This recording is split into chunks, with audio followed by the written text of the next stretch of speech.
আজকে আমি তোমাদের একটা গল্প শোনাবো। গল্পটা খুব মজাদার, যদি একটু মন দিয়ে শোনো। কে বোকা আর কে চালাক, ঠিক আছে? চলো গল্পটা শুরু করি। একটা 5 স্টার হোটেলে দুই ভদ্রলোক খেতে গেছে। খেতে গিয়ে খাবারের অর্ডার করলো। একটা ছেলে অল্প বয়সী খাবারটা সার্ভিস দিল।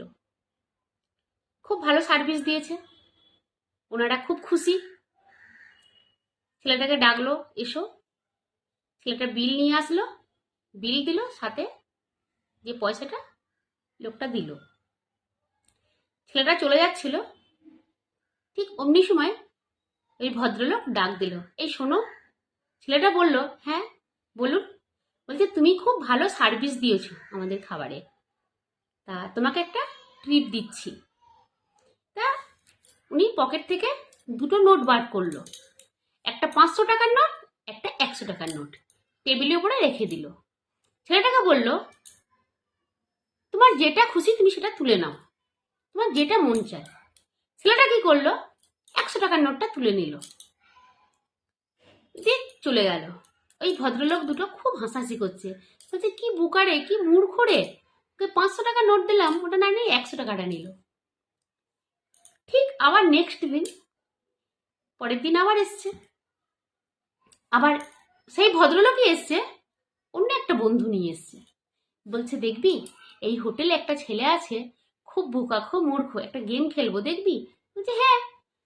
আবার সেই খাবারে অর্ডার করলো, আবার ঠিক সেইভাবেই সার্ভিস পেলো, ছেলেটা দিল, দিয়ে আবার ঠিক বিল পয়সা দিল, আবার ঠিক সেইভাবে পয়সা বার করলো, একটা 500 টাকা, একটা 100 টাকা।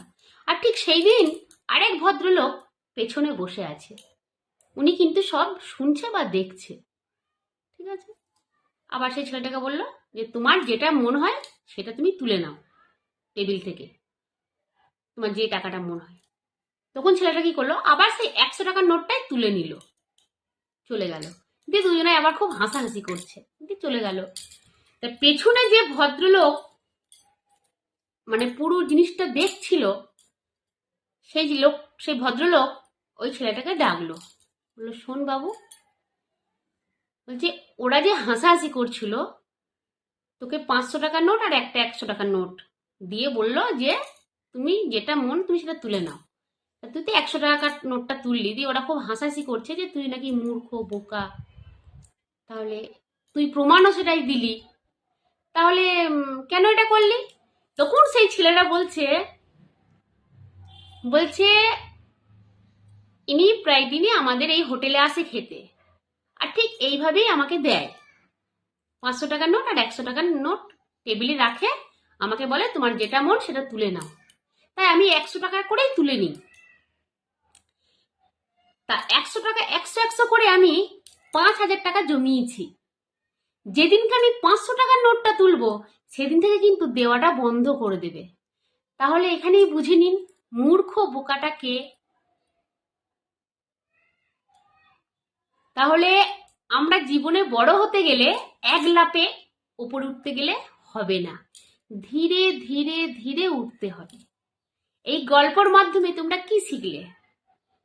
অতি লোভ ভালো নয়, অল্প অল্প।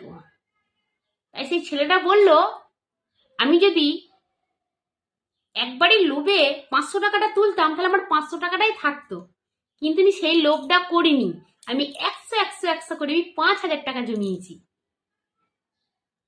জীবনে কোনো কিছু করতে গেলে বুদ্ধি খাটাতে হবে।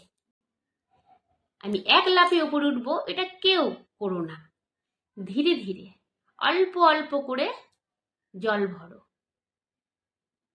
তোমার সেটা সমুদ্র হয়ে যাবে।